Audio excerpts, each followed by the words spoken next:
gentlemen, may I have your attention, please?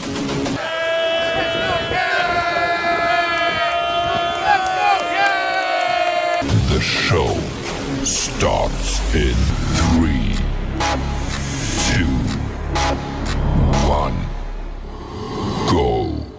Good morning, CaneSport. It's May 5th, 2022. I'm Gary Ferman, the publisher of CaneSport.com, joined as always by our managing editor, Matt Shodell, as we discuss the news of the day, presented as always by LifeWallet, where the time is now to take charge of your personal health. And Matt, I thought we'd start off today talking a little bit about news of the day. It's not necessarily CaneSport news of the day, but it's big-time news of the day for college football. And that's the fact that there's a lot of noise right now at the NCAA level that they've had a task force reviewing NIL. And there's a lot of noise at the NCAA level that they are looking to put some guidelines onto this whole NIL process. And the thing that's putting the radar up is the way that people are using NIL to impact recruiting. And really, it started with Tennessee because that brought a lot of attention to it when they did an $8 million deal for Nico, the quarterback, a great prospect, no question. But to put an $8 million deal on a guy that's in high school and use that as an inducement to get him to go to Tennessee, I think was, quite frankly, a seismic event in NIL, and there was nobody that didn't notice that.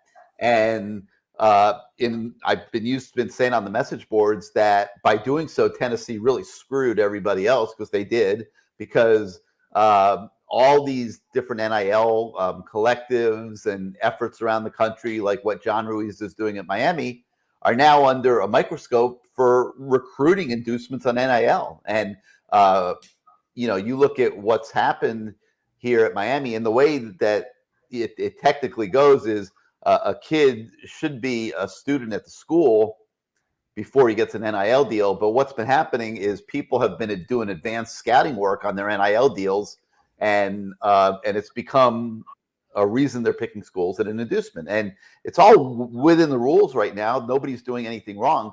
But Matt, there's a lot of noise that the NCAA is going to try to legislate that and get recruiting out of the NFL business, so to speak.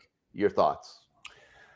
Well, there's going to be lawsuits with whatever they do. I don't understand how they can possibly regulate it, because a student athlete is allowed to do an NIL deal, and who's the NCAA to say they're not worth that much money? I don't understand. Some bureaucracy says, oh, on the open market, sorry, you're only worth what we tell you you're worth. Or I just don't understand how they could possibly legislate it. And you never want the U.S. government to get involved. You just know that's not going to go very well. There's really, to me, once NIL, that Pandora's box was opened, I just don't see how you shut it again. I do think it's great for the college athletes. I love it for the college athletes. It's not great as a fan, because it destroys your signing day class that you get excited about, because any of those kids could leave the next year or the year after or whenever they become good to the highest bidder. It also essentially will make the richest booster markets the best teams. I don't know if that's fair. It's totally reset what college football will become. And it'll, like I said yesterday on Good Morning CaneSport, it'll send every single good player after a good season into the portal just to find out what they're worth, whether they plan to come back to a Miami or an Alabama or a Tennessee or wherever. There's no downside to them going into the portal. They can come right back with no penalty, and they could leave with no penalty. So once you're in the portal, your agent fields offers from every school out there, and you go to the highest bidder, basically. So it's a somewhat of a disaster if you're a fan. It's hard to root for a team that has basically just paying players from Tennessee and Alabama and wherever else to come down here is what it's going to become, and the same for them. It's just going to be basically trading places with players every year. And like I said yesterday in the example, it's like if Patrick Mahomes every single year was a free agent, and whoever paid the most money, he would play for them the next year. You can imagine what would happen.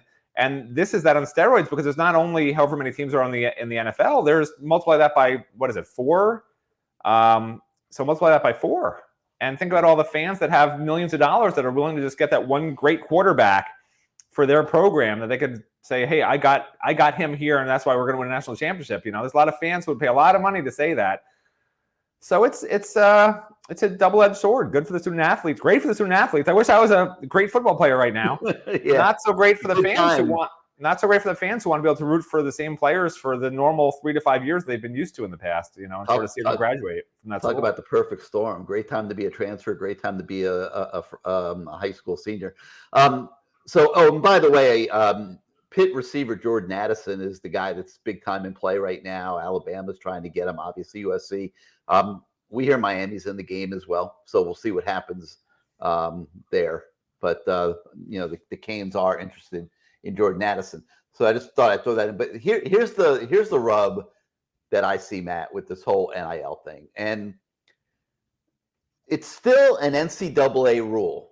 Okay. This rule hasn't gone anywhere, that boosters are a representative arm of an athletic department, and they're not supposed to associate with prospects. Okay. So that is still the most fundamental of NCAA rules. So if you're talking about booster-backed collectives, which they all obviously are, then by the letter of the law, they should be prohibited from associating with high school prospects and transfers. Now, obviously, the door is open for lawsuits. I'm sure John Ruiz will be right in there in that regard. And he's having a good time sparring with people about all these subjects. But these collectives are being run by boosters. Okay. So, and it's the responsibility of the schools, the institutions, to enforce the rules. So schools that don't control their donors' spending might be found to be in violation of NCAA rules if the NCAA really decides to get involved in all this. So it's a little messy. I feel pretty confident, Matt, that there's going to be reform in some way, shape, or form. Yeah, there's going to be lawsuits too, but it can't continue the way it is right now. I mean, what's the way around? It can't. So yeah, I can understand booster collectives aren't going to work, but what's the way around a booster who owns a company who wants to give somebody $1 million to represent their company? That's totally legal. And guess what? The booster doesn't even have to meet the student athlete. The student athlete could just send out the tweets or the Instagram post or whatever it is, and you deal with the agent. So there's really nothing I can see that the NCAA can institute that will prevent a booster who owns a company from giving millions of dollars to any player / promising a prospect in high school even, for the future. I just can't imagine any legislation that really could pass would supersede that, other than them putting a limit, a cap on every player. You can only make so much money, which I can't imagine they could do. That would be no, they can't do that. Can't do it. So how do they legislate it? It's impossible. Well, I don't know. They have a working group that's been putting guidelines together for the last month. On how it can be done correctly and legally without boosters being involved. But if a booster owns a company, there's nothing that says, there's no way they can say, oh, just because you're a graduate of that university, sorry, even though you have a company, you can't give any money to a student athlete to represent your company. It's impossible. There's no way. And a guy like John Ruiz, you might have classified him as a booster, but if he doesn't donate to the Hurricane Club anymore, he's not a booster. But they can't even say boosters aren't allowed to do it, and that's ridiculous. Well, we don't know what they're going to be. This is going to be very interesting how this goes forward. So they've got these guidelines that they're rushing through the system that people say could be approved within the next week. But I don't know what that's going to mean. I mean, the only way that they can prevent this from going forward is if they get rid of the one-time transfer rule, because the one-time transfer rule is what allows everybody to go on the open market every single year and say, where's the highest bidder? If they get rid of the one-time transfer rule, that would kill that. And you're stuck at your school because nobody's going to want to pay $1 million for somebody who's got to sit out a year, and God knows what will happen 2 years from then.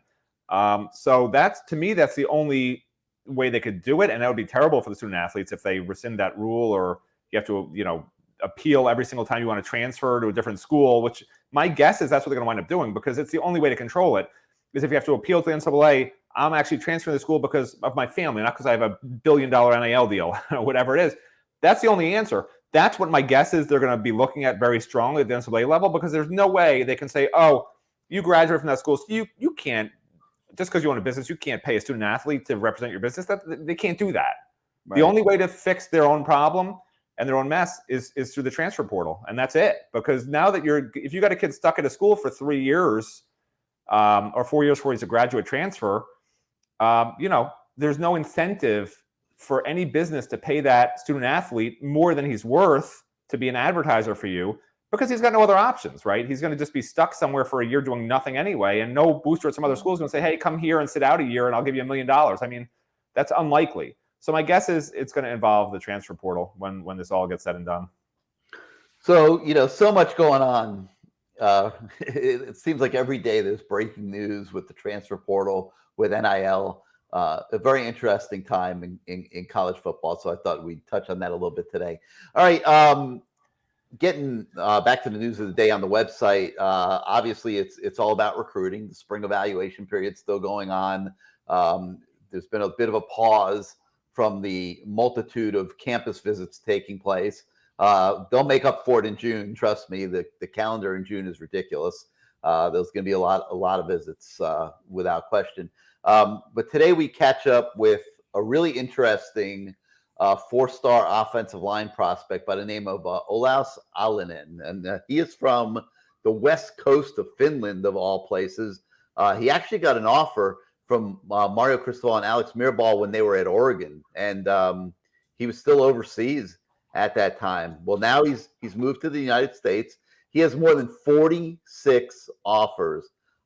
He's got a visit set up to Miami. The Canes are high in his picture. So that's an update you definitely don't want to miss. It's very, very, very interesting. And you know what the west coast of Finland's known for, right, Gary? You know what the west coast of Finland's biggest export is? I assume you know this, right? Vodka, right? Their biggest export is this offensive lineman. He's 6'7" and 315 pounds. I mean, he's huge. Huge export. But if not him, it's vodka, right? Don't they export a lot of vodka? I don't know. Okay. I'm not up on my Finland. I'll look it up right now for you. Finland export. Top export: petroleum, followed by paper, cars, stainless steel, wood pulp. They export mostly to Germany, Sweden, U.S., Netherlands, and China. So I don't know what kind of vodka you're drinking, but listen, you can't order. My favorite drink was a Moscow Mule. Now it's not. You can't order anything that involves Russia anymore. I don't even know what. I'm like stuck. I just go out and get like ginger ale. I don't even know what to do anymore. It was the only thing I ever drank was a Moscow Mule, and now with the war going on, it's like you can't even. If you ask for a Moscow Mule, you probably get slapped. I'm scared to even order it. Yeah, you're not just fooling there. All right, so we have another update with a kid out of San Diego. Steve Fields been working hard out on the West Coast the last few weeks. There's a running back out there by the name of Roderick Robinson II. He's got 27 offers, including Miami. He's also been in regular contact with Mario Cristobal and Kevin Smith by phone. So we update where things stand with him at this time. And then also we have an update on a tight end that Stephen Fields out there recruiting, and that's a kid by the name of Jamari Johnson. He's a Louisville commit. Fields stopped by his school in Louisville, did an evaluation, gave him an offer, and now he's got a top two of Miami and Louisville. So, a couple interesting stories there, and there'll be more coming behind it as we continue to follow this spring recruiting evaluation period. So, Matt, you have anything else on your mind today? I mean, that's about it for right now. I mean, anything else bothering you? I always have something on my mind. It's just usually I don't want to share it. Your voice is doing okay. You know, voice is good. People are a little rattled by how positive you were yesterday and again today. I guess. I know. I don't blame them. It's very disturbing. You haven't criticized anything. I'm a little rattled, quite frankly. Somebody said that I was brown nosing I mean, like I laugh at some of these comments. Have I ever been done any brown nosing on this show? Seriously. You're talking about, they're saying what? Like you like Mario They're saying Cristobal I'm too brown much? nosing on the show. What am I brown nosing? Are they saying you like Mario Cristobal too much? Is that what they're saying, or what? I don't know. The poster. I mean, listen, you are very optimistic about everything. So maybe just in general. But I'm not brown nosing. I'm giving honest opinions. Brown nosing and being optimistic can be one and the same, right? If you say how great someone's doing, right? I mean, you're sort of brown nosing them. So yeah. And then I've got this phenomenal picture behind me of the Miami campus. You got the sun coming through the trees. I mean, I like it. It was something different. So I figured out, let me use this as my background for a couple days. And some guy posts that it's an embarrassment, that the picture is an embarrassment. This is Palm Tree Row on the University of Miami campus, and I'm being told it's an embarrassment.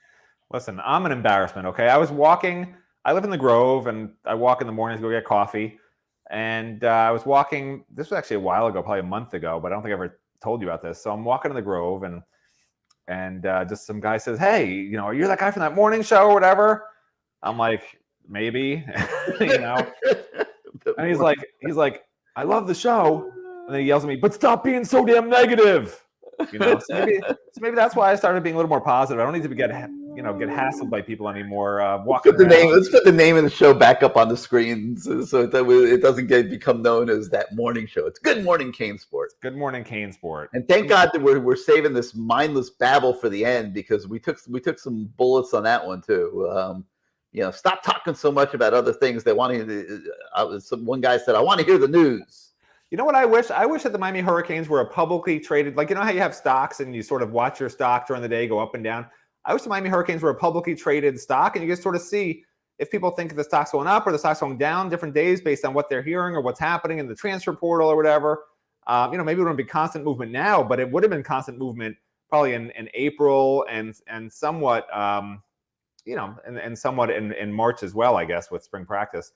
But I would have been very interested to see if the stock market's way up compared to like a year ago, right? When Manny Diaz when whoever it was that was running the team back then was here, like how many more dollars is it worth now as a stock, the Miami Hurricanes, than it was a year ago? And like, what's Alabama worth? I wish every top college program was on the stock market as a publicly traded entity, and we could see where Miami ranks money-wise compared to all these other programs, Yeah, we'll put that on the list. Maybe we'll figure that out one day. Well, we'd have to do it. I don't know how you do that. A lot of research. Cool. A lot of research. Yeah. All right. Well, that's going to do it for today, for that morning show, as the man on the street says to Matt Shodell, otherwise known as Good Morning CaneSport. So for Matt Shodell, I'm Gary Ferman. We thank you for joining us once again, and hope everybody has a great day, and we'll see you tomorrow, everybody.